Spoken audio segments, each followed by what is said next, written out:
one conversation we had, and it sticks with me to this day because we talk about it every time. We were like, because I was talking, I think it was a while ago when Gio were doing cheer, and he was like, "What? Your girlfriend's a cheerleader, so she used pom poms and that?" I'm like, "No, That's a classic. no, isn't it? no, no." Classic. I explained it all to him what she does, and he's like, "Right, okay." And he was like, "Well, it's not a sport then, is it? It's just like an hobby." And I was like, "I've had this conversation again many a times." Yeah. And then I was like, at the time I was like, "No, it's not a sport. I agree with you."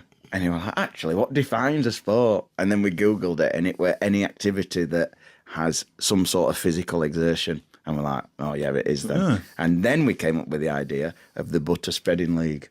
Nice. Great idea. It's only the same amount as exertion as darts. Yeah, exactly. I've got out of breath from spreading butter. And you can. There's levels to it. We've planned it all out, mapped it all out. So when this is big enough, when the podcast is big enough, the butter spreading league is going to start.